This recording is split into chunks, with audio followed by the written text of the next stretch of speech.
Welcome back, dear students. Welcome to our Fragrance of Biology channel. This is the second session of the seventh chapter, Evolution. And in the first, we discussed about various theories that proposed the origin of our life. Ultimately, the worldwide accepted the theory, that is chemical evolution theory. According to that chemical evolution theory, in the primitive atmosphere, there were some inorganic compounds such as the carbon dioxide, water, hydrogen, water in the form of vapor, methane, and so those are and ammonia. So in those such inorganic compounds must be converted into organic compounds, which later resulted in the formation of the biomolecules like DNA, RNA, or the carbohydrates, lipids, proteins, and ultimately they formed the life. Here the question is, what is the proof for the conversion of inorganic compounds like the carbon dioxide, methane, ammonia, hydrogen, water vapor, etc. into organic compounds? Is there any proof for that? To support that, that is the conversion of inorganic compounds into organic compounds before the origin of life, was proved by two scientists, that is S.L. Miller, okay, S.L. Miller and Urey, okay. So here Urey. Yes, these two evolutionists, they conducted an experiment to prove the conversion of inorganic compounds into the organic compounds before the origin of life, which are the major source for the origin of first life. Okay. According to Miller's and Urey's experiment, this experiment is also called a spark discharge experiment. So they conducted this experiment in 1953 and arranged the apparatus as shown in the figure. This figure is important for examination purpose. Okay. So of course, this is mainly for a CET and a NEET purposes. Okay. Here the apparatus is they created the similar environment that was present in a primitive atmosphere before the origin of life. That a primitive atmosphere or a reduced atmosphere, it consists some gases. Okay, those gases were that is methane, and then ammonia, water vapors, and hydrogen gases. So these are the major gases that were present during the primitive atmosphere or a reduced atmosphere before the origin of life on the earth's surface. These inorganic compounds that are present in those days, okay, so those components are taken by Miller and Urey in a flask in order to create the similar environment. Okay, and for the purpose of the reaching such a high temperature, because in those days there was a extremely high temperature around 800 degrees Celsius. Such a extreme high temperature was created by in this experiment by using the electrodes. Look at, these are electrodes. Okay, so electrodes are connected for a high voltage in order to produce the sparks to create the temperature of 800 degrees Celsius. So totally they created the similar atmosphere that was present during a primitive atmosphere condition. Next, here they supply this water vapor by boiling the water here. Look at this. So this is boiling water. So by boiling the water, okay, so they supplied the water vapors to this atmosphere. Before the start of this experiment, the entire atmosphere was evacuated by using vacuum pump. Look at this. This is a vacuum pump. Okay, vacuum pump to create the vacuum in the in this flask is a spark discharge. This is a spark discharge flask. Okay, spark discharge. ನೋಡಿ ಸರಿಯಾಗಿ ಅರ್ಥ ಮಾಡ್ಕೊಳ್ಳಿ. ಜೀವದ ಉದಯ ಹಾಕಿನ ಮೊದಲೇನೆ ಭೂಮಿ ಮೇಲೆ ಏನ್ primitive atmosphere ಇತ್ತೋ ಸಿಮಿಲರ್ ಅಟ್ಮಾಸ್ಫಿಯರ್ ಕ್ರಿಯೇಟ್ ಮಾಡೋಕ್ಕಾಗಿ ಈ ಸ್ಪಾರ್ಕ್ ಡಿಸ್ಚಾರ್ಜ್ ಫ್ಲಾಸ್ಕ್ ಅನ್ನ ತಗೊಂಡಿರೋದು. ಅವಾಗ ಏನ್ ಗ್ಯಾಸಸ್ ಇದ್ದು ಅದನ್ನ ಹಾಕಿದೀವಿ, ಅವತ್ತೇನ್ ಟೆಂಪರೇಚರ್ ಇತ್ತು ಅದನ್ನ ಕ್ರಿಯೇಟ್ ಮಾಡ್ತಾ ಇದೀವಿ. ಆ ಒಂದು ಇಮ್ಯಾಜಿನೇಷನ್ ನೀವು ಮಾಡ್ಕೋಬೇಕಾಗತ್ತೆ. ಸೊ ಇಷ್ಟೆಲ್ಲ ಗ್ಯಾಸಸ್ ತೊಳಕೆ ಮೊದಲು ಇದ್ರೊಳಗೆ ಏನು ಇರಬಾರ್ದು ಅಂತ ಪ್ರೂಫ್ ಮಾಡ್ಲಿಕ್ಕೆ ಆಗಿನೇ ನಾವು ವ್ಯಾಕ್ಯೂಮ್ ಪಂಪ್ ಇಂದ ಇಡೀ ಸಿಸ್ಟಮ್ ಇರೋ ಏರ್ ಕಂಟೆಂಟ್ ಅನ್ನೆಲ್ಲ ವ್ಯಾಕ್ಯೂಮ್ ಮಾಡಬೇಕು.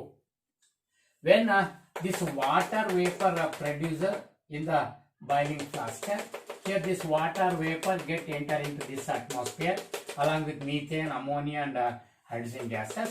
Okay. Then about 800 degrees Celsius of temperature is created. It was created so by using an electric arc, by creating electric arc between the electrodes. Under such a extremely high temperature, ಯಾಕಂದ್ರೆ ಅವತ್ತು volcanic storms ಇದ್ವು. ಆನಂತರ next ಏನೆಲ್ಲ radiative elements ಇಂದ radiation ಆಗ್ತಾ ಇತ್ತು. ಹಾಗೇನೆ ಅವತ್ತು ತುಂಬಾ ಹೈ ಟೆಂಪರೇಚರ್ ಇದ್ದಿದ್ರಿಂದ ಇದೆಲ್ಲ ಕ್ರಿಯೆ ನಡೆದಿರ್ಬೇಕು ಅಂತ ಅವ್ರು ಊಹೆ ಮಾಡ್ಕೋತಾರೆ. ಸೊ ಹಾಗಾಗಿ ಈ ಒಂದು ಕ್ರಿಯೇಷನ್ ಮಾಡಿದ್ದಾರೆ. Under such high temperature A series of chemical reaction was taken place among these inorganic compounds and they produce certain products. Such products are passed through this condenser. Look at this condenser. This condenser in order to condense these vapors. Okay, ಈ hot vapours hot gases ಬರ್ತಿದ್ವು ಅವನ್ನೆಲ್ಲ condensation ಮಾಡ್ಲಿಕ್ಕಾಗಿ ಹೇಗೆ condensation ಮಾಡ್ತಾರೆ? Condenser ಅಂದ್ರೆ ಇಲ್ಲಿ cold water ನ ಒಳಗಡೆ pass ಮಾಡ್ತೇವೆ, ವಾಟರ್ ಇನ್. ಆನಂತರ ಅದೆಲ್ಲ ಕಂಡೆನ್ಸ್ ಮಾಡಿದ್ಮೇಲೆ ಹಾಟ್ ವಾಟರ್ ಆಗುತ್ತೆ. ಆ ವಾಟರ್ ಔಟ್, ಆ ವಾಟರ್ ನ ಹೊರಗಡೆ ತಗೊಳಕ್ಕಾಗಿ ಇದು ಕಂಡೆನ್ಸರ್. ಕೂಲ್ ಮಾಡೋದು, ಕಂಡೆನ್ಸೇಷನ್ ಮಾಡ್ತಕ್ಕಂಥ ಕೆಲಸ. When these hot gases after the series of chemical reaction they pass through this condenser, they condensed into water droplets. Look at this, condensed into water droplets. ಅವೆಲ್ಲ water droplets ಆಗಿ convert ಆಗ್ತಾ condense ಆದ್ಮೇಲೆ and finally it is collected as a liquid water. Okay, finally collected as a liquid water. Look at this, liquid water in the trap. This is a trap region where this water drop it is collected trapped as a liquid water, and they analyzed this collected water for the various new products that are produced because of this chemical reaction. When they analyzed, they produced, they identified the water containing compounds. Okay, water containing. Okay, organic compounds are found there. Organic compound. They found organic compounds, especially amino acids in a Miller's and Urey experiment. Okay, so some organic compounds like amino acids are produced. They were produced. So in their experiment, what this indicates? By this, they concluded that the inorganic compounds that were present before the origin of life, they must be converted into organic compounds. To support this same concept, the evolutionists, some other evolutionists, they performed the same, they conducted the same experiment using some other primitive gases in those days, and they got the sugars. Okay, sugars, even fats, or pigments, certain pigments, and nitrogen bases. So these are all various organic compounds that are necessary for the origin of life, were produced, were created, were synthesized by the similar experiments. By all those experiments, finally they concluded that the inorganic components that were present during primitive atmosphere must converted into the organic compounds like sugars or fats or pigments or amino acids, etc. And by the interaction between these organic and inorganic compounds, the life is originated. So that was the final conclusion. So ಇದು labelling ಮಾಡ್ತಕ್ಕಂಥದ್ದು 5 marks ಕೇಳ್ತಾರೆ. ಫಿಗರ್ನ practice ಮಾಡ್ಕೊಳ್ಳಿ. ಹಾಗೇನೆ ಇದರ final ತೀರ್ಮಾನ ಕೂಡ ಬರೀರಿ. Okay, ಇಷ್ಟು ಬಿಟ್ರೆ ಇನ್ನೇನು ಎಷ್ಟು ಬೇಕಾಗಿಲ್ಲ. ಎಸ್, ಈಸಿ ಇರ್ತಕ್ಕಂಥ ಏರಿಯಾ ಫಾಲೋ ಮಾಡಿ. ಸೊ ಇದಾದ್ಮೇಲೆ ಲೈಫ್ ಆರಿಜಿನ್ ಆಯ್ತು ಅಂತ ಗೊತ್ತಾಯ್ತು. ಲೈಫ್ ಆರಿಜಿನ್ ಆದ್ಮೇಲೆ first non cellular organisms. First non cellular organisms they originated about 3 billion. Yes, 3 billion years ago. Okay. First, the non-cellular organisms, they originated about 3 billion years ago. And first cellular organisms. First cellular organisms bandre, they originated around 2000 million years ago. Yes. ನೋಡಿ, ಇವೊಂದೆರಡು ಒಂದೊಂದು ಮಾರ್ಕ್ಸ್ಗೆ ಕೇಳೋ ಸಾಧ್ಯತೆ ಇರುತ್ತೆ. ಅದಕ್ಕಾಗಿ S ಸರಿ, ಅದನ್ನ ನೋಡ್ಕೊಳ್ಳೋದು ಒಳ್ಳೆಯದು. So non cellular organisms originated 3 billion years ago and first cellular organisms 2000 million years ago. So ಇವೆರಡು ಸೆಲೆಕ್ಟ್ ನೋಡ್ಕೊಳ್ಳಿ. And one more support for this conversion of inorganic to organic compounds, that is by analyzing the meteorites. ನೋಡಿ, meteorites ಅನ್ನ study ಮಾಡಿದ್ರಿಂದಲೂ ಕೂಡ ಇನ್ನೂ ಒಂದು ವಿಷಯ ಗೊತ್ತಾಯ್ತು. ಮೀಟಿಯೋರೈಟ್ಸ್ ಇಂದ ಉಲ್ಕೆಗಳು, ಅವನ್ನ ಅಧ್ಯಯನ ಮಾಡಿದಾಗ ಕೂಡ ಸೇಮ್ ಸಿಮಿಲರ್ ಆರ್ಗ್ಯಾನಿಕ್ ಕಾಂಪೌಂಡ್ಸ್ ಇರೋದು ಕಂಡು ಬಂದಿದೆ. So that is also one supporting point. This is about various theories for the origin of life. So let me enter into the next step of our evolution. So ಈಗ ಜೀವ ಉದಯ ಆಯ್ತು, ಜೀವಿಗಳು ಬಂದಾಯ್ತು. ಈಗ ನನ್ನ ಮುಂದಿನ ಕ್ವಶನ್ ಏನಪ್ಪಾ ಅಂದ್ರೆ, ಸೊ ಇಷ್ಟೆಲ್ಲ ಜೀವಿಗಳು ಹೇಗೆ ಬಂದು, ಇಷ್ಟೊಂದು ವೆರೈಟೀಸ್ ಎಲ್ಲ ಹೇಗೆ ಬಂದಿದಾವೆ? Plants, animals, bryophytes, pteridophytes, gymnosperms, angiosperms, non chordates, chordates, ಇಷ್ಟೆಲ್ಲ ವೆರೈಟೀಸ್ ಆಫ್ ಆರ್ಗನ್ಸ್ ಹೆಂಗ್ ಬಂದು ಅನ್ನೋದು, ದಟ್ ಈಸ್ ಎವಲ್ಯೂಷನ್. ಈಗ ನಾನು ಎವಲ್ಯೂಷನ್ ಅಲ್ಲಿ ಈ ತರ ಹೊಸ ಹೊಸ ಜೀವಿಗಳು ಉದಯ ಹೆಂಗಾಯ್ತು ಅಂತ ನೋಡ್ತಾ ಹೋಗೋಣ. ಎಲ್ಲರಿಗಿರೋ ಮೇನ್ ಕ್ವಶನ್ ನಾನು ಫಸ್ಟ್ ದಿನ ಕೇಳಿದ ಹಾಗೆ, ಯಾವುದೇ ಜೀವಿ ಇವತ್ತು ಯಾವ ರೂಪದಲ್ಲಿದ್ದು ಅದೇ ರೂಪದಲ್ಲಿ ನೇರವಾಗಿ ಎಂದೂ ಬಂದಿಲ್ಲ ಭೂಮಿ ಮೇಲೆ. ಇವೆಲ್ಲವೂ ಕೂಡ ಗ್ರಾಜುವಲ್ ಆಗಿ ಬದಲಾವಣೆ ಆಗ್ತಾ ಸೊ ಏನು ಡಿಸೆಂಡೆಂಟ್ ಮಾಡಿಫಿಕೇಶನ್ಸ್ ಇವು. ಸೊ ನಿರಂತರ ಮಾಡಿಫಿಕೇಶನ್ ಆಗ್ತಾ ಇಷ್ಟೆಲ್ಲ ಹೊಸ ಜೀವಿಗಳು ಕಾಣಿಸ್ಕೊಂಡಿದ್ದಾವೆ ಅಂತ ಅನ್ನೋದೇ ಸೊ ನಮ್ಮ ಎವಲ್ಯೂಷನ್ ನೋಡ್ತಕ್ಕಂಥದ್ದು. ಇದಕ್ಕೆ ಬೇಕಾದಷ್ಟು ಥಿಯರೀಸ್ ನ ಮತ್ತೆ ಎವಿಡೆನ್ಸಸ್ ಅನ್ನ ಕೊಡ್ತಾ ಹೋಗೋಣ. ಅದರಲ್ಲಿ first theories for the evolution of organic evolution ಅಂತ ಹೇಳ್ಬಿಡೋಣ. Okay, theories. Yes, theories of organic evolution. Organic evolution ಸರಿ ನೆನ್ಪಿಟ್ಕೊಳ್ಳಿ. ಸೊ ಹೀಗೆ ಆಗಿದೆ, ವಿವಿಧ ಜೀವಿಗಳ ಉದಯ ಹೀಗೆ ಆಗಿದೆ ಅಂತ ಬೇಕಷ್ಟು ಥಿಯರಿಗಳು ಇಲ್ಲಿ ನಮಗೆ ಸಪೋರ್ಟ್ ಮಾಡ್ತವೆ. ಆ ಥಿಯರಿಗಳನ್ನ ಒಂದೊಂದೇ ನಮೀಗ ಹೇಳ್ತಾ ಹೋಗ್ತೀನಿ. ಎಲ್ಲ ಸ್ವಲ್ಪ ಸ್ವಲ್ಪ ಪ್ರಮಾಣದಲ್ಲಿದೆ. ಅವನ್ನ ಎಷ್ಟು ಬುಕ್ಕಲ್ಲಿದೆ ಅಷ್ಟನ್ನು ಕವರ್ ಮಾಡಕ್ಕೆ ನಾನು ಟ್ರೈ ಮಾಡ್ತೀನಿ. ಬನ್ನಿ ನೋಡೋಣ. ಮೊದಲನೇದು ಲಮಾರ್ಕಿಸಮ್ ಬಗ್ಗೆ ನಿಮ್ಗೆ ಹೇಳಕ್ ಹೋಗ್ತಾ ಇದ್ದೀನಿ. ಓಕೆ, ಲಮಾರ್ಕಿಸಮ್ ಬಗ್ಗೆ. ಇದಾದ್ಮೇಲೆ ಡಾರ್ವನಿಸಮ್ ಬಗ್ಗೆ ಹೋಗೋಣ. ಸೊ ಅದಾದ್ಮೇಲೆ ನಿಯೋ ಡಾರ್ವನಿಸಮ್ ಬಗ್ಗೆ ಮಾತಾಡೋಣ. ಮತ್ತೆ Lamarckism. So Jean Baptiste Lamarck, one of the French scientist Lamarck ಅಂತಕ್ಕಂಥವನು. So prior to the Darwinism, so ಏನು ಡಾರ್ವೇನಿಯನ್ ಥಿಯರಿ ಇದೆಯೋ ಅದಕ್ಕಿಂತ ಮೊದಲೇನೆ ಈ ಲಮಾರ್ಕ್ ಅಂತಕ್ಕಂಥವನು ವಿಕಾಸವಾದ ಬಗ್ಗೆ ಒಂದಿಷ್ಟು ಮಾಹಿತಿ ಹೇಳಿದಾನೆ. ಸೊ ಈ ಪುಟ್ forward two theories to explain the evolution of the organisms. So that is the use and disuse theory. Use and disused theory ಅಂತ. use and disuse theory ಅಂತಕ್ಕಂಥದ್ದು ಒಂದು. Next the inheritance of acquired character ಅಂತ. Inheritance of acquired character. ಇಲ್ಲೆಲ್ಲ ನಾವು origin ಹೇಗಾಗಿದ್ದೀರಪ್ಪ, ನಾವೆಲ್ಲ ಇಲ್ಲಿ ಹೇಗೆ ಬಂದು ಭೂಮಿ ಮೇಲೆ ಅನ್ನೋದನ್ನ ನಮ್ದು ಇಂಟ್ರೆಸ್ಟಿಂಗ್ ಸ್ಟೋರಿ ರೂಪದಲ್ಲಿ ನೀವು ಅರ್ಥೈಸ್ಕೊಂತ ಹೋಗ್ಬೇಕಾಗತ್ತೆ. ಎಸ್, ಲಮಾರ್ಕ್ ಪ್ರಕಾರ ಯೂಸ್ ಅಂಡ್ ಡಿಸ್ಯೂಸ್ ಥಿಯರಿ ಅಂತ ಒಂದು ಏನ್ ಹೇಳ್ತಾನಂದ್ರೆ, ಇಷ್ಟೆಲ್ಲ ಹೊಸ ಹೊಸ ತರದ ಸ್ಪೀಸೀಸ್ ಅಥವಾ ಹೊಸ ಹೊಸ ತರದ ಇಂಡಿವಿಜುವಲ್ಸ್ ಕಾಣಿಸ್ಕೊಳ್ಳಿಕ್ಕೆ ಸೊ ಎರಡು ಮೇನ್ ಸಿದ್ಧಾಂತಗಳನ್ನ ನಾವು, ಒಂದು ಯೂಸ್ ಅಂಡ್ ಡಿಸ್ಯೂಸ್ ಥಿಯರಿ, ಮತ್ತೊಂದು ಇನ್ಹೆರಿಟೆನ್ಸ್ ಆಫ್ ಅಕ್ವೈರ್ಡ್ ಕ್ಯಾರೆಕ್ಟರ್. ಇವೆರಡೂ ಹೇಳಲಿಕ್ಕೆ ಜಿರಾಫೆ ಎಕ್ಸಾಂಪಲ್ ತಗೊಳ್ತಾನೆ. ಜಿರಾಫೆನ ನೀವು ತಗೊಂಡ್ರೆ ಈ ಜಿರಾಫೆ, ಎಸ್ ಇವತ್ತು ನೀವೇ ಜಿರಾಫೆ ನೋಡ್ತಿದ್ರಲ್ವಾ, ಈ ಜಿರಾಫೆಗಳಿಗೆಲ್ಲ ಮೊದಲು they had short neck.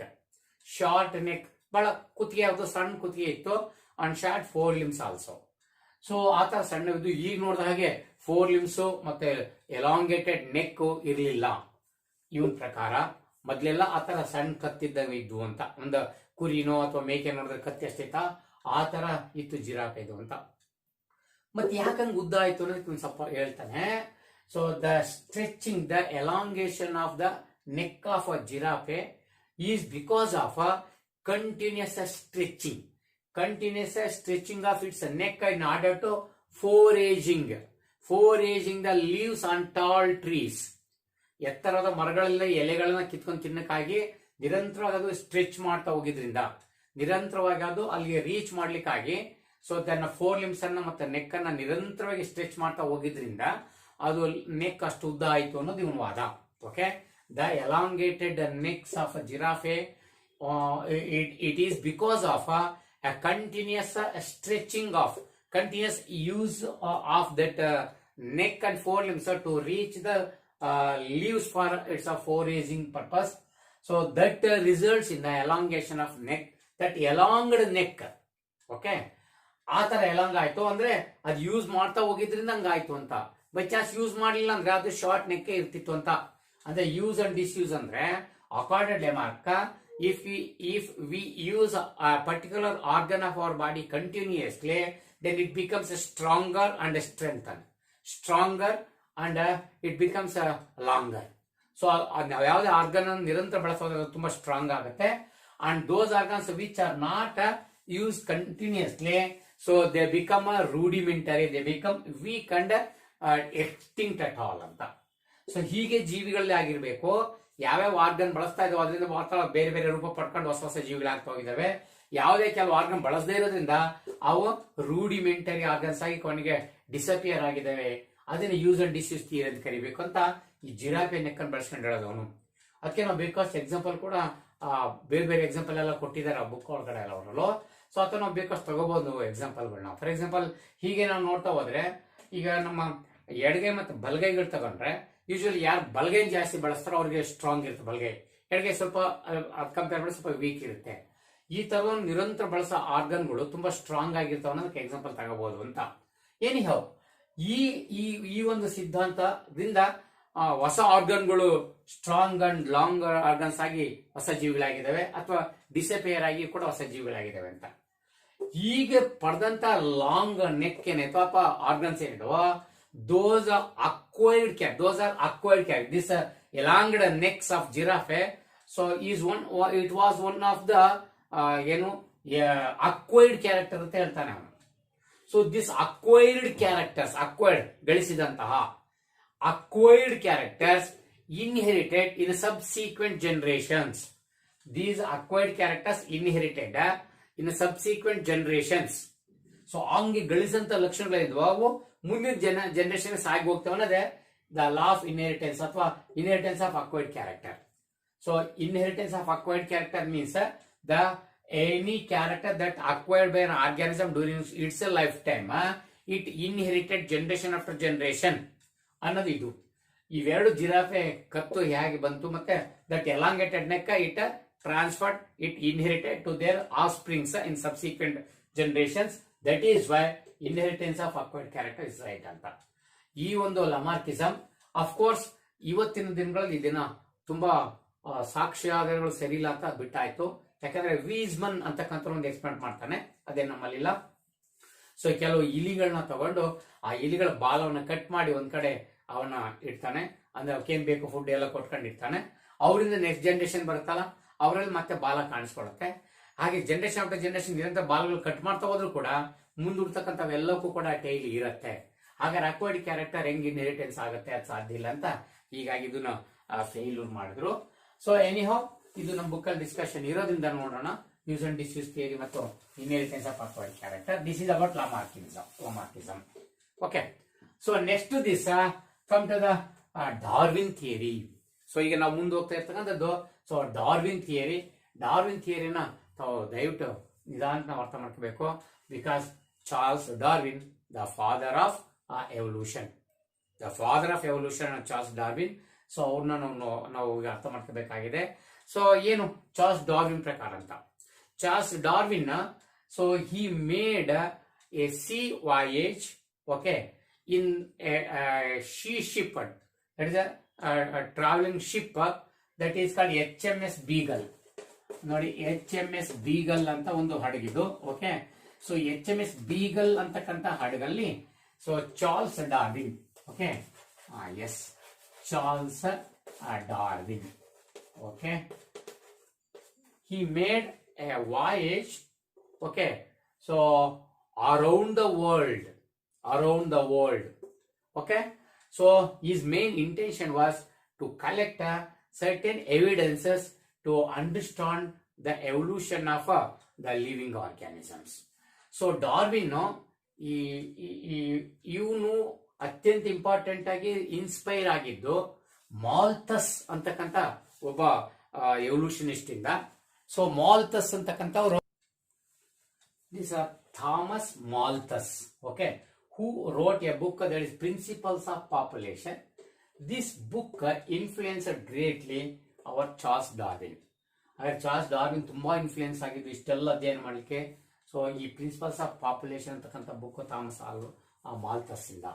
S, ಈಗ ಡಾರ್ವಿನ್ ಏನನ್ನ ಮಾಡ್ತಾನೆ, ಏನನ್ನ ಅಚೀವ್ಮೆಂಟ್ ಮಾಡಿದಾನೆ ಅಂತ ನೋಡೋಣ. That is called Darwinism, okay. So theory of evolution ಅಂತ ಡಾರ್ವನಿಸಮ್ ಅಂತ ಕರೆದ್ಬಿಡೋಣ, ಓಕೆ. ಸೊ ಡಾರ್ವನಿಸಮ್ ಏನು, ಡಾರ್ವನಿಸಮ್ ಏನ್ ಹೇಳುತ್ತೆ ಅಂತ ನೋಡೋಣ. So according to Charles Darwin, new species are originating because of the natural selection. So he wrote a book by collecting all the evidences during his sea voyage, and that book is Origin of Species. Okay, ಆ book ಅನ್ನ origin of species ಅಂತ ಕರೀತಾರೆ. Origin of species by natural selection ಅಂತ. So ಈ origin of species, ಪ್ರಭೇದಗಳ ಉದಯ ಅನ್ನೋ ಪುಸ್ತಕದಲ್ಲಿ so ತಮ್ಮ ಎಲ್ಲ ಏನ್ ಅನಿಸಿಕೆಗಳಿದ್ವೋ ಅಥವಾ ಅಬ್ಸರ್ವೇಷನ್ ಇದ್ವೋ, all the observations of Charles Darwin, so ಈ concluded so in the following postulates, ಅಥವಾ ಫಾಲೋಯಿಂಗ್ ಪಾಯಿಂಟ್ಸ್ ಅಂತ ಕರೆಯೋಣ. ಸೊ ಅವರಲ್ಲಿ ಈ ಆರಿಜಿನಲ್ ಬುಕ್ ಅಲ್ಲಿ ಇರ್ತಕ್ಕಂಥ ಎಲ್ಲ ಪಾಯಿಂಟ್ಸ್ ಅನ್ನ ಎಕ್ಸ್ಪ್ಲೇನ್ ಮಾಡ್ತಾ ಹೋಗ್ತಾರೆ. ಅದರಲ್ಲಿ ಒಂದೊಂದೇ ಪಾಯಿಂಟ್ಸ್ ನಾವು ನೋಡ್ತಾ ಹೋಗೋಣ. ಓಕೆ, ಏನೇನ್ ಪಾಸ್ಚುಲೇಟ್ಸ್ ಇದೆ ಅಂತ ನೋಡೋಣ. ಓಕೆ, ಸೊ ಫಸ್ಟ್ ಒನ್ ಏನಪ್ಪಾ ಅಂತಂದ್ರೆ that is over production by organisms ಅಂತ. ಅದನ್ನ ನಾನು over production, S,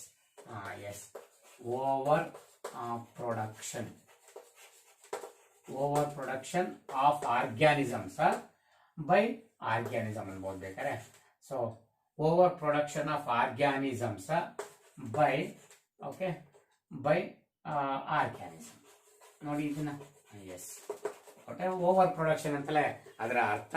S, what is this over production ಅಂತಕ್ಕಂಥದ್ದಂದ್ರೆ, so this is a over production by organism. ಇದರ ಅರ್ಥವನ್ನು ಫಸ್ಟ್ ತಿಳ್ಕೊಳ್ಳೋಣ. ಓವರ್ ಪ್ರೊಡಕ್ಷನ್ ಅಂದ್ರೆ ಯಾವುದೇ ಒಂದು ಪರ್ಟಿಕ್ಯುಲರ್ ಜೀವಿನ ತಗೊಂಡ್ರೆ ಅದು ರೀಪ್ರೊಡಕ್ಟಿವ್ ಸ್ಟೇಜ್ಗೆ ಬಂದಾದ್ಮೇಲೆ ರಿಪ್ರೊಡಕ್ಟಿವ್ ಫೇಸ್ ಇಂದ ಸೆನೆಸೆಂಟ್ ಫೇಸ್ಗೆ ಹೋಗೋಷ್ಟೊತ್ತಿಗೆ ಏನು ಆಫ್ ಸ್ಪ್ರಿಂಗ್ಸ್ ಅನ್ನ ಕೊಡುತ್ತಲ್ಲ, ಸೊ ಆಫ್ ಸ್ಪ್ರಿಂಗ್ಸ್ ಗಳ ಸಂಖ್ಯೆ ಶಾರ್ಟ್ ಪೀರಿಯಡ್ ಅಲ್ಲಿ ಜಾಸ್ತಿ ಕೊಡ್ತವೆ ಅನ್ನೋದೇ ಇದರ ಅರ್ಥ.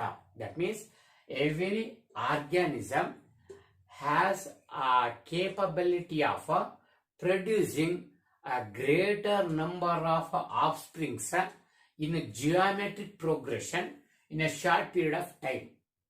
ನೋಡಿ, ಸೊ ನಾವು ಇಡೀ ಜಿಯಾಲಜಿಕಲ್ ಟೈಮ್ ಸ್ಕೇಲ್ ಹೋಗ್ಬಿಟ್ರೆ, ಟೈಮ್ ಟೇಬಲ್ ಹೋಗ್ಬಿಟ್ರೆ, ನಾವು ಬದುಕಿದ ಅತ್ಯಂತ ಕಡಿಮೆ ಕಾಲಾವಧಿ ಅಂತ ಒಂದ್ ಜೀವಿ.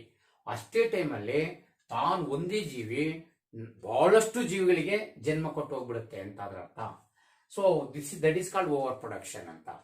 ಈ ಓವರ್ ಪ್ರೊಡಕ್ಷನ್ ಆದ್ರೆ ಏನಾಗುತ್ತೆ ಅಂತ ನಾವು ಭೂಮಿ ಮೇಲೆ ನೋಡಿ, ನಾಯಿಗಳು, ಈ ಉದಾಹರಣೆಗೆ ನಾವು ಒಂದು ನಾಯಿಗಳನ್ನು ಲೆಕ್ಕ ತಗೊಂಡ್ರೆ ಒಂದು ಬ್ರೀಡಿಂಗ್ ಅಲ್ಲಿ ಅಥವಾ ಒಂದ್ ಸರಿಗೆ ಅವು 6 ರಿಂದ 8 ಮರಿಗಳನ್ನು ಹಾಕ್ಬೋದಂತ ಅನ್ಕೊಂಡ್ರೆ, ಸೊ ಇಡೀ ನಾಯಿ ತನ್ನ ಜೀವಿತಾವಧಿಯಲ್ಲಿ ಎಷ್ಟು ಸರಿ ಮರಿ ಹಾಕತ್ತೆ, ಅದರಿಂದ ಬಂದ್ರೆ ಎಲ್ಲಾ ಮರಿಗಳಿಂದ ಪುನಃ ಇಂಟರ್ನ್ ಎಷ್ಟು ಮರಿಗಳು ಬರ್ತಾ ಹೋಗ್ತವೆ. ಒಂದೇ ನಾಯಿಯಿಂದ ಪೂರ್ತಿ ಆ ಇಡೀ ನಾಯಿ ಜೀವನ ಮುಗಿಯೋಷ್ಟೊತ್ತಿಗೆ ಟೋಟಲ್ ಎಷ್ಟು ಆಫ್ ಸ್ಪ್ರಿಂಗ್ಸ್ ಆಗ್ತವೆ ಅಂತಂದ್ರೆ ನಾವು ಊಹೆನ ಮಾಡಕ್ಕಾಗಲ್ಲ. ಅಷ್ಟು ಜಾಸ್ತಿ ಪ್ರಮಾಣದಲ್ಲಿ ಓವರ್ ಪ್ರೊಡಕ್ಷನ್ ಆಗುತ್ತೆ ಅಂತ ಇದ್ರ ಕಲ್ಪನೆ. ಓಕೆ, ಸೊ ಈ ತರ ಎಲ್ಲಾ ಜೀವಿಗಳು ಹಿಂಗ್ ಓವರ್ ಪ್ರೊಡಕ್ಷನ್ ಮಾಡಿದ್ರೆ ಏನಾಗುತ್ತೆ ಅನ್ನೋದೇ ನೆಕ್ಸ್ಟ್. ಸೊ ಹಂಗಾದಾಗ because of this over production the struggle exist among this offsprings, that is called a struggle for existence ಅಂತ. Okay, struggle for existence. Okay, existence. ಇಲ್ಲ ಬುಕ್ಕಲ್ಲಿ ಇವನ್ನ ತುಂಬಾ ಡೆಪ್ತ್ ಆಗಿ ಏನು ವಿವರಣೆ ಕೊಟ್ಕೊಂತ ಹೋಗಿಲ್ಲ, ಅದಕ್ಕೆ ನಾನು ಇಲ್ಲಿ ಜಾಸ್ತಿ ಟೈಮ್ ವೇಸ್ಟ್ ಮಾಡಲ್ಲ. ದಯವಿಟ್ಟು ಇಮ್ಯಾಜಿನ್ ಮಾಡ್ಕೊಳ್ಳಿ. ತುಂಬಾ ಹೇಳಿದೆ, ಒಂದು ಎಕ್ಸಾಂಪಲ್ ಸಮೇತ ತಗೊಂಡು ನಾವು ಹೇಳ್ತಾ ಹೋದ್ರೆ ತುಂಬಾ ಕಲರ್ಫುಲ್ ಆಗಿ ಹೇಳ್ತಾ ಹೋಗ್ಬೋದು, ಬಟ್ ಇಲ್ಲಿ ಟೈಮ್ ವೇಸ್ಟ್ ಮಾಡಂಗಿಲ್ಲ ನಾನೀಗ. Okay, struggle for existence because of over production in geometric progression ಅಂದ್ರೆ ನಾನು ನೆನಪಿಟ್ಕೊಳ್ಳಿ. ಸೊ ಅಂದ್ರೆ ಅಷ್ಟು ಪ್ರಮಾಣದಲ್ಲಿ ಹೆಚ್ಚಾಗಿ ಹೋಗ್ತವೆ. ಹಾಗಾಗ್ಬಿಟ್ರೆ ಏನಾಗುತ್ತೆ ಅಂದ್ರೆ the struggle exist. Okay, the struggle exist among the offsprings. Why? ಯಾಕೆ ಅವ್ರ ನಡುವೆ ಹೋರಾಟ ಶುರು ಆಗುತ್ತೆ? ಉಳಿವಿಗಾಗಿ ಹೋರಾಟ ಅಂತ. So the struggle exist among these offsprings because of overproduction. Why? To acquire, to get okay their shelter. ನೋಡು, ವಾಸಕ್ಕಾಗಿ ಹೋರಾಟ ಶುರು ಆಗ್ಬಿಡುತ್ತೆ. ಅವಿರೋ ಜಾಗಕ್ಕಾಗಿ, ಇದು ನಮ್ ಜಾಗ, ಇದು ನನ್ ಮನೆ, ಇದು ನನ್ ಗೂಡು, ಇದು ನನ್, ಹಾಗೆ ಜಗಳ ಶುರು ಆಗ್ಬಿಡುತ್ತೆ ಅಂತ. So shelter. ದೆನ್ ಫುಡ್ಗಾಗಿ ಜಗಳ ಶುರು ಆಗುತ್ತೆ. ಓಕೆ, ವಾಟರ್ ಆಗಿರ್ಬೋದು. Okay, and then other purposes. So struggle against the enemies ಜೊತೆಗೆ ಹೋರಾಟ ಶುರು ಆಗ್ಬಹುದು. ಡಿಸೀಸಸ್ ವಿರುದ್ಧ ಫೈಟಿಂಗ್ ಶುರು ಆಗ್ಬಹುದು. ಹೀಗೆ the struggle existed for food, shelter, okay, then water and other resources because of overpopulation. That is called struggle for existence. ಅವ್ರ ನೋಡಿ ಕಿತ್ತಾಟ ಶುರುವಾಗುತ್ತೆ ಅಂತ. Okay, right. ಹೀಗೆ ಕಿತ್ತಾಟ ಶುರುವಾದಾಗ ಏನಾಗುತ್ತೆ, ಈ ತರ ಆದಾಗ ಏನಾಗುತ್ತೆ ಅಂತ ಮುಂದಿಂದು. ಹೀಗೆ ಸ್ಟ್ರಗಲ್ ಆದಾಗ they go on fighting, struggling to get their needs, okay, with the other competitors. ಈ ತರ ಆದಾಗ ಸರ್ವೈವ್ ಆಗೋರು ಯಾರು ಅಂತಂದ್ರೆ, okay, survival of the fittest. ನೋಡಿ, ಸರ್ವೈವಲ್ ಆಫ್ ದ ಫಿಟ್ಟೆಸ್ಟ್. ಈ ಒಂದು ಫೈಟಿಂಗ್ ಅಲ್ಲಿ ಯಾರು ನೇಚರ್ಗೆ ಮ್ಯಾಚ್ ಆಗ್ತಾ ಹೋಗ್ತಾರೋ ಅವರು, ದಯವಿಟ್ಟು ನೋಡ್ಕೊಳ್ಳಿ. ಇಲ್ಲಿ ಬಾರಿ ಸ್ಟ್ರೆಂತ್ ಇರೋರು ಅಥವಾ ತುಂಬಾ ಜಾಸ್ತಿ ಆಯಸ್ ಇರೋರು, ನಾಲೆಡ್ಜ್ ಇರೋರು ಅಂತ ಮುಖ್ಯ ಆಗಲ್ಲ. ನೇಚರ್ಗೆ ಯಾರು ಮ್ಯಾಚ್ ಆಗ್ತಾರೋ ಅವರು ಅಂತ ಅಂದ್ರೆ those individuals which adapted favourable conditions, favourable changes. So according to their habitat, according to their environment, they become fit to survive. Okay, the organisms which are adapted suitably with the favorable adaptations with the environment, so they become fit and they could survive. So ಆ ತರ ಉಳಿತಾ ಹೋಗ್ತವೆ ಅಂತಕ್ಕಂಥದ್ದೇ ಇದು survival of the fittest. So ಇದನ್ನ natural selection ಅಂತ ಕರೆಯೋದು. So ಈ ಒಂದು ವಿಷಯನ ನ್ಯಾಚುರಲ್ ಸೆಲೆಕ್ಷನ್. ಈ ತರ ಯಾರು ಸರ್ವೈವ್ ಆಗ್ಬೇಕಂದ್ರೆ ನೇಚರ್ ಯಾರು ಫಿಟ್ ಆಗ್ತಾರೋ ಅವರು ಅಂತ ಅದರ ಅರ್ಥ. Then next and last one, ಆ ತರ the total number of the favourable changes, adaptations that developed by an individual with its nature becomes fit and it will selected by the nature. ಆ ತರ ಆದವರು such a series of adaptations are selected by the nature and that it will go for survival. That is the origin of new species. Okay, so origin or selection ಅಥವಾ selection by the nature ಅಂತ ಕೂಡ ಕರಿಬಹುದು. Okay, origin of a species. ಹೊಸ ಜೀವಿಯ ಉದಯ ಆಗುತ್ತೆ ಅಥವಾ ಆ ಜೀವಿ ಅಲ್ಲಿ ಸರ್ವೈವ್ ಉಳ್ಕೊಳ್ಳುತ್ತೆ ಅಂತ. So these are the various conceptions that are explained in the Origin of Species book by Charles Darwin. So ಈ ತರ ಇವನ್ ಯಾವನ್ ಕೂಡ ಬರೀ ಸ್ಟೆಪ್ಸ್ ಅಂತ ಅನ್ಕೋಬಹುದು ಅಷ್ಟೇ, ಅಷ್ಟ್ಬಿಟ್ಟಿದ್ರೆ ಜಾಸ್ತಿ ಏನು ವಿವರಣೆ ಇಲ್ಲ. ಹಾಗಾಗಿ over production by an organism, struggle for existence, survival of the fittest and origin of a new species. Okay, this one origin. Okay, so origin of a new species, right? Okay, so it means nature serve as the force for the selection of that species. So that is why it is called a natural selection. ಈಗ ಯಾವ್ದೋ ಒಂದು ಜೀವಿ ಉಳಿಬೇಕು ಭೂಮಿ ಮೇಲೆ ಅಂದ್ರೆ nature high temperature, severe cold, loss of food, ಯಾವ್ದು severe disease ಏನಾದ್ರು ಅಟ್ಯಾಕ್ ಆಗಬಹುದು. ಆ ನೇಚರ್ ಇಂದ ಬರ್ತಕ್ಕಂತ ಏನ್ ಚಾಲೆಂಜ್ ಇದಾವೋ ಅವನ್ನ ಸಕ್ಸಸ್ಫುಲ್ ಆಗಿ ಯಾರು ಗೆಲ್ತಾರೋ ಅಂದ್ರೆ ಅದು ಮ್ಯಾಚ್ ಆಗ್ತಾ ಹೋಗ್ತಾರೋ ಅವ್ರು ಉಳಿತಾರೆ ಅಂತ. ಅಂದ್ರೆ ನೇಚರ್ ಇಲ್ಲಿ ಚಾಲೆಂಜ್ ಕೊಡುತ್ತೆ, ಅದನ್ನ ಯಾರು ಸಕ್ಸಸ್ಫುಲ್ ಉಳಿಸ್ಕೊತಾರೋ ಅವ್ರು ಸೆಲೆಕ್ಟ್ ಆಗ್ತಾರೆ ಅನ್ನೋದೇ ನ್ಯಾಚುರಲ್ ಸೆಲೆಕ್ಷನ್. ಇದು ನಮ್ಮ ಡಾರ್ವಿನ್ ವಾದ ಹೇಳ್ತಕ್ಕಂಥದ್ದು. That is why here the nature it plays a major role in the selection of a species. So that is what is called natural selection. And the same conclusions, same ideas are proposed by one more evolutionist, Alfred Wallace. Okay, Alfred Wallace. ಇವ್ರ ಹೆಸರು ಕೂಡ ನಾವು ತುಂಬಾ important ಮಾತಾಡಬೇಕಾಗತ್ತೆ. Alfred ವಾಲೇಸ್ ಅಂತಕ್ಕಂಥವ್ರು ಕೂಡ so ಇದೇ ತೀರ್ಮಾನಕ್ಕೆ ಏನ್ ನಮ್ಮ ಡಾರ್ವಿನ್ ಬಂದಾರೋ ಅದೇ ತೀರ್ಮಾನಕ್ಕೆ ಬರ್ತಾರೆ. ನೇಚರ್ ಫೈನಲಿ ಎಲ್ಲಾ ಜೀವಿಗಳು ಉಳಿಸ್ಕೊಳ್ಳೋದು, ಸೆಲೆಕ್ಟ್ ಮಾಡ್ಕೊಳ್ಳೋದು, those are fit with the nature. Nature fit ಆಗೋದಂದ್ರೆ so they must fit with the nature means they should retain the capacity of reproduction, reproducing capacity. Reproducing ಕೆಪಾಸಿಟಿನ ಯಾರು ಉಳಿಸ್ಕೋತಾರೋ ಅವ್ರು ನೇಚರ್ ಫಿಟ್ ಆಗಿದ್ದಾರೆ ಅಂತ ಅದರ ಅರ್ಥ. ಸೊ ಆತ ನೇಚರ್ ಫಿಟ್ ಆದವ್ರನ್ನ ನೇಚರ್ ಸೆಲೆಕ್ಟ್ ಮಾಡಿ ಉಳಿಸ್ಕೊಳ್ಳುತ್ತೆ.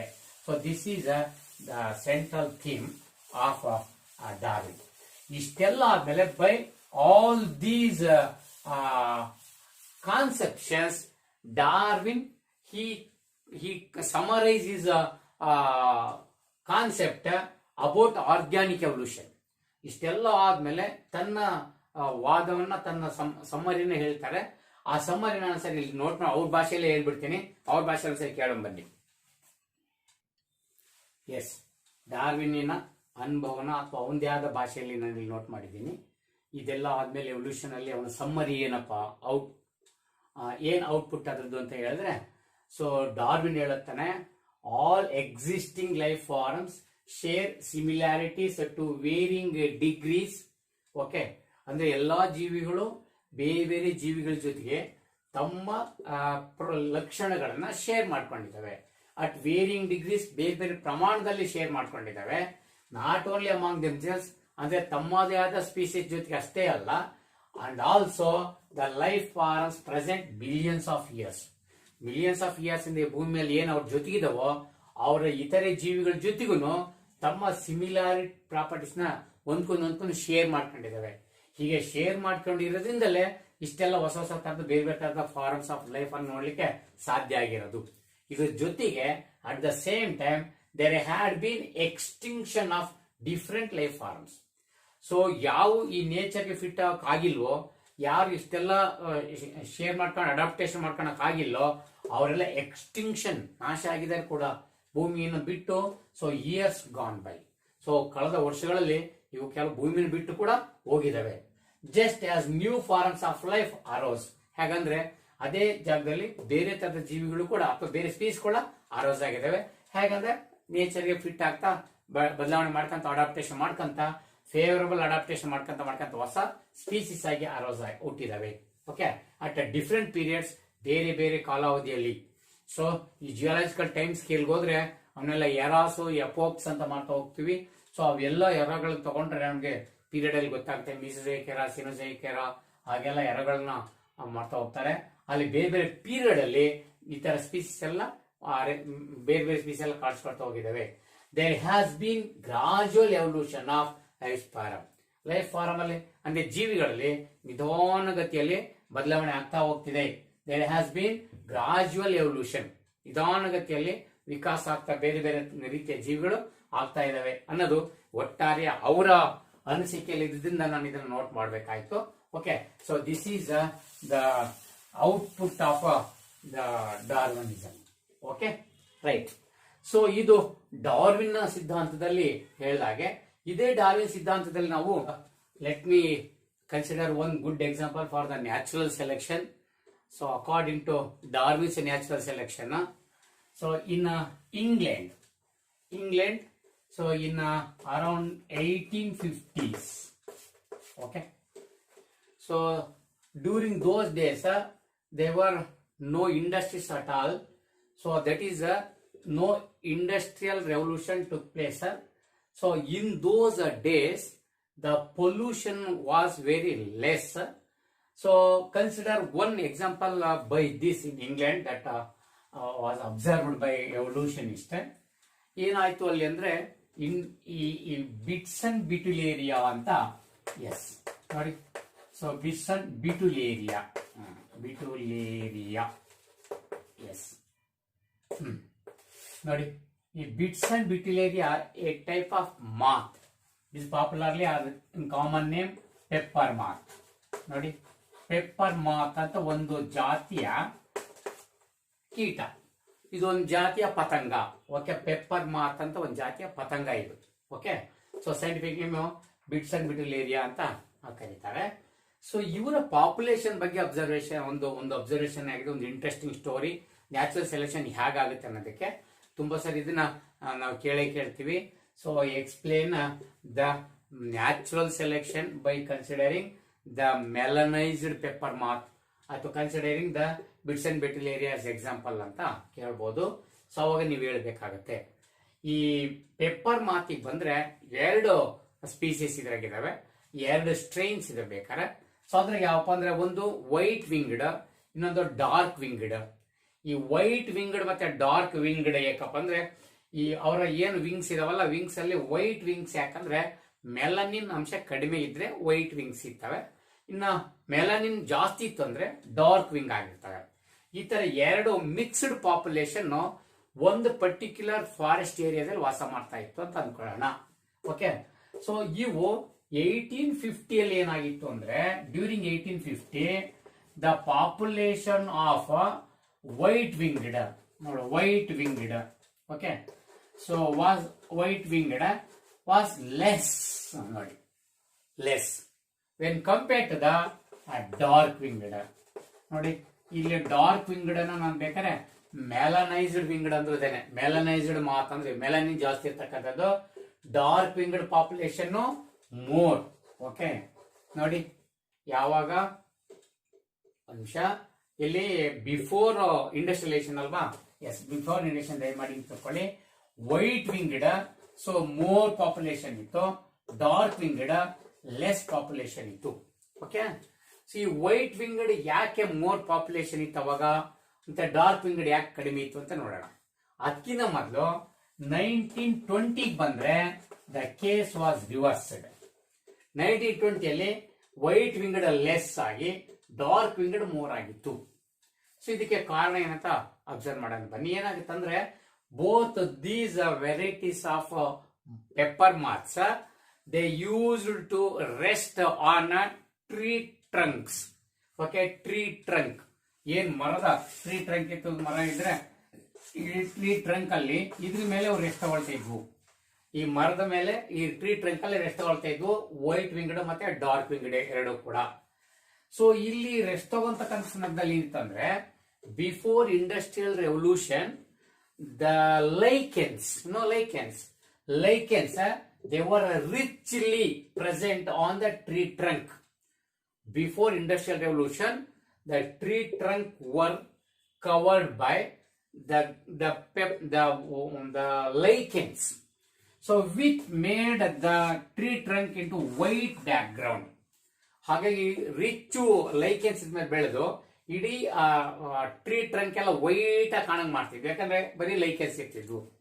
ಹಾಗಾಗಿ ಆಕ್ಚುಲಿ ಅವು ಡಾರ್ಕ್ ಕಲರ್, ಯಾರು ಟ್ರೀ ಟ್ರಂಕ್ ಅಲ್ಲಿ ಬೆಳೀತಕ್ಕಂಥ ಮರಗಳು, ಬಟ್ ಇವು ಭಯಂಕರ ಲೈಕೆನ್ಸ್ ಬೆಳೆದಿದ್ರಿಂದ ವೈಟ್ ಬ್ಯಾಕ್ ಗ್ರೌಂಡ್ ಕಾಣೋದು. ಅದ್ರ ಮೇಲೆ ಈ ವೈಟ್ ವಿಂಗ್ಡ್ ಮತ್ತೆ ಡಾರ್ಕ್ ವಿಂಗ್ಡ್ ಯಾರು ರೆಸ್ಟ್ ತಗೊಳ್ತಿದ್ರು, ಬಂದಾದ್ಮೇಲೆ ಜಾಸ್ತಿ ರೆಸ್ಟ್ ತಗೊಳ್ತಾ ಟೈಮ್ ಇರ್ತಿತ್ತು, ಹೋಗಾದ್ಮೇಲೆ ರೆಸ್ಟ್ ತಗೊಳ್ತಿದ್ವು. ಸೊ ಅದ್ರ ಮೋಸ್ಟ್ ಆಫ್ ಅದ್ರ ಮೇಲೆ ಕುತ್ಕೊಳ್ತಿದ್ವಿ ಯಾವಾಗ್ಲೂ ಅಂತ ಅನ್ಕೊಳ್ಳಿ. ಹೀಗೆ ಕುತ್ಕೊಂಡಾಗ ಬ್ಯಾಕ್ ಗ್ರೌಂಡ್ ಅಲ್ಲಿ ವೈಟ್ ಕಲರ್ ಇರೋದ್ರಿಂದ ವೈಟ್ ವಿಂಗ್ಡ್ ಈ ಅವರ ಪ್ರಿಡೇಟರ್ಸ್ ಅಂದ್ರೆ ಇವನ್ನ ತಿಂತಕ್ಕಂಥವ್ರು ಯಾರು, ಈ ಕೀಟಗಳನ್ನ ಮಾತನ್ನ ತಿಂತಕ್ಕಂಥ ಪಕ್ಷಿಗಳಿದ್ವಲ್ಲ, ಸೊ ಆ ಪ್ರಿಡೇಟರ್ಗೆ ಸುಲಭ ಸಿಗಾಕಂತದ್ದಿಲ್ಲ ವೈಟ್ ವಿಂಗ್ಡ್. ಯಾಕಪ್ಪ ಅಂದ್ರೆ back ground white colour, body wing ಕೂಡ ವೈಟ್ ಕಲರ್, ಎರಡೂ ವೈಟ್ ಇರೋದ್ರಿಂದ they easily escaped from their parents, from the predators, because predators could not notice these white winged because of the background color and body color are same. This mechanism of escaping the escape from the predators is called camouflage. ಅದನ್ನೇ ನಾವು camouflage ಅಂತ ಕರೆಯೋದು. camouflage ಅಂತಕ್ಕಂಥ this is the technique. ಮುಂದೆ adaptation ಹೇಳ್ಕೊಡ್ತೀವಿ. So this is one of the technique to catch their prey or escape from their enemies by matching their body color with their background color. So that is called a camouflage. So because of this camouflage, these white-winged could not noticed by their predators before industrial revolution. That is around 1850. ಆ ಒಂದು period ಹೋದ್ರೆ, so that is why their population was more.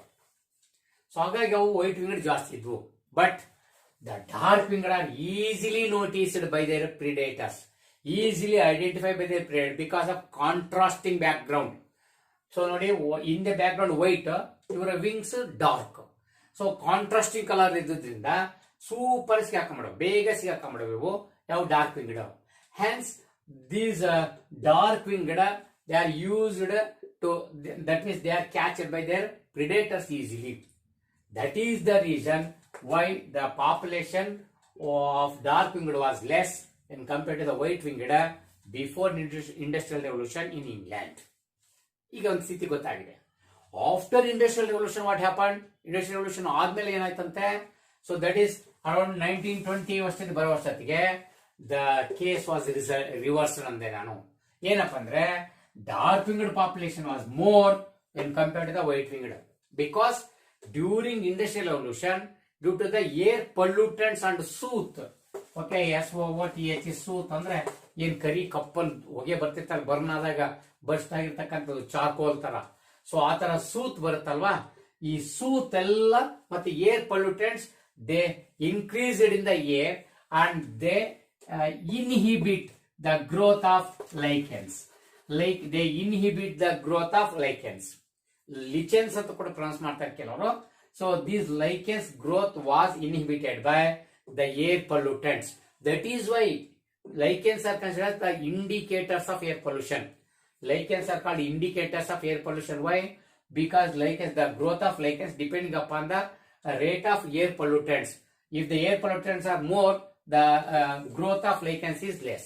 So that means by studying the growth of lichens, one can understand the rate of air pollution of the given area. That is why lichens are indicators of air pollution. So after industrial revolution, the growth of lichens becomes reduced. Hence the tree trunk, it appears dark. So due to the absence of lichens. Now the resting bits and brittle area, in that case the white winged are easily identified, easily noticed by their predators. Hence the white winged moths are easily captured by their predators, while the dark winged they camouflaged. They camouflage means ತಪ್ಪಿಸ್ಕೊಂಡ್ಬಿಡ್ತಿದ್ವು ನೋಡಿ. camouflage, CAMOUPLAG. Okay, camouflage means easily they escaped from their enemies because they could not identify the dark winged because of the dark background. So ಹೀಗಾಗಿ white winged population decrease ಆಗ್ತಾ ಹೋಯ್ತು. Okay, however the dark winged ಇದಾರಲ್ಲ, ಈ dark winged ಇವರಲ್ಲಿ melanin ಅನ್ನ increase ಮಾಡ್ತೇವೆ, melanin ಹೆಚ್ಚು ಮಾಡ್ಕೊಂತ ಹೋಗಿದ್ರಿಂದ ಸುಲಭವಾಗಿ ನೇಚರ್ಗೆ ಮ್ಯಾಚ್ ಆಗ್ತಾ ಹೋದ್ವು. ಆದ್ರಿಂದ ಇದನ್ನ ತಪ್ಪಿಸ್ಕೊಳಕ್ ಆಗ್ಲಿಲ್ಲ. ಅದೇ ಟೈಮಲ್ಲಿ ನಾವು ರೂರಲ್ ಏರಿಯಾಕ್ಕೆ ಹೋಗಿ ಸ್ಟಡಿ ಮಾಡಿದ್ರೆ ಇದೇ ಕೇಸನ್ನೇ ರೂರಲ್ ಏರಿಯಾದಲ್ಲಿ as usual white winged more, dark winged less ಇದ್ವು. ಎಲ್ಲಿ ಏರ್ ಪೊಲ್ಯೂಷನ್ ಇರ್ಲಿಲ್ಲೋ ಅಲ್ಲಿ ವೈಟ್ ವಿಂಗ್ಡ್ ಆಸ್ ಯೂಶುವಲ್ 1850 ಇದ್ದಂಗೆನೆ ಜಾಸ್ತಿ ಇದ್ವು, ಅಲ್ಲಿ ಪೊಲ್ಯೂಷನ್ ಇರ್ಲಿಲ್ಲ. ಬಟ್ ಇಲ್ಲೇನಾಯ್ತು ಅಂದ್ರೆ ಇಂಡಸ್ಟ್ರಿಯಲ್ ರೆವಲ್ಯೂಷನ್ ಆದಂಗೆನೆ ಇಲ್ಲೆಲ್ಲ ಲೈಕೆನ್ಸ್ ನಿಂತೋದಂಗೆನೆ ಬಹಳಷ್ಟು ಎಲ್ಲವೂ ಕೂಡ ಮೆಲನಿನ್ ಜಾಸ್ತಿ ಮಾಡ್ಕೊಂತ ಹೋದ್ವು. ಮೆಲನಿನ್ ಅನ್ನ ಜಾಸ್ತಿ ಮಾಡ್ಕೊಂಡು ಶತ್ರುನ ತಪ್ಪಿಸ್ಕೊಳ್ಳೋ ಕೆಲಸ.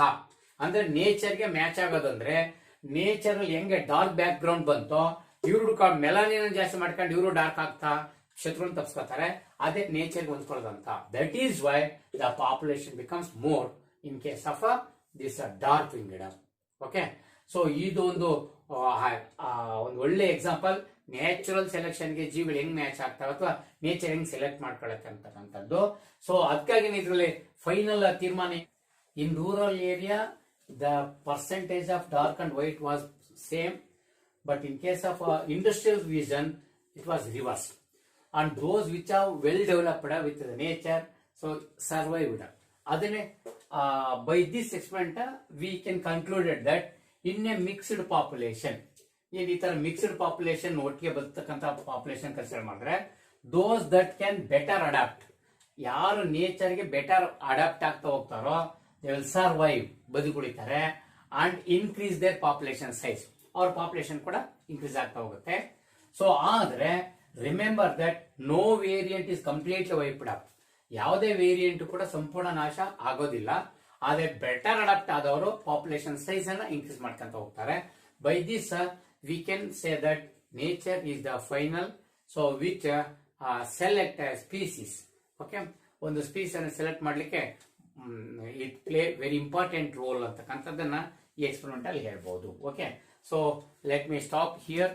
ಸೊ ನಾನು ಹೇಳ್ದಂಗೆ ಇಲ್ಲಿ ಬಹಳಷ್ಟು ಡ್ರೈ ಚಾಪ್ಟರ್ ಓದಂಗೆ ಹೋಗ್ತಾ ಇರುತ್ತೆ, ಆದ್ರೆ ನೆನ್ಪಿಟ್ಕೊಳ್ಳಿ CET ನೀಟ್ ವಿಷಯಕ್ಕಾಗಿ ನಾವು ಇದೆಲ್ಲವೂ ನೋಡ್ಬೇಕಾಗಿದೆ. ಸೊ ನೆಕ್ಸ್ಟ್ ನಾವು ಹೋಗ್ತಕ್ಕಂಥದ್ದು ಏನಿದೆಯಲ್ಲ, ಇನ್ನ ನಿಯೋಡಾರ್ಮಿಸಮ್ ಬಗ್ಗೆ ಮಾತಾಡೋಣ. ಸೊ ಅದಾದ ನೆಕ್ಸ್ಟ್ ಎವಿಡೆನ್ಸಸ್ ಹೋಗೋಣ. ಸೊ ಅದ್ರಲ್ಲಿ ಎವಿಡೆನ್ಸ್ ಎಲ್ಲ ತುಂಬಾ ಇಂಟ್ರೆಸ್ಟಿಂಗ್ ಇರ್ತಕ್ಕಂಥದ್ದು. ಎವಿಡೆನ್ಸಸ್ ಆದ್ಮೇಲೆ ಸೊ ಮುಂದಿನ ಚಾಪ್ಟರ್ ಎಂಡಿಗೆ ಹ್ಯೂಮನ್ ಎವಲ್ಯೂಷನ್ ಕಡೆ ಹೋಗ್ತಾ ಇರ್ತೀವಿ. So okay, until then thank you.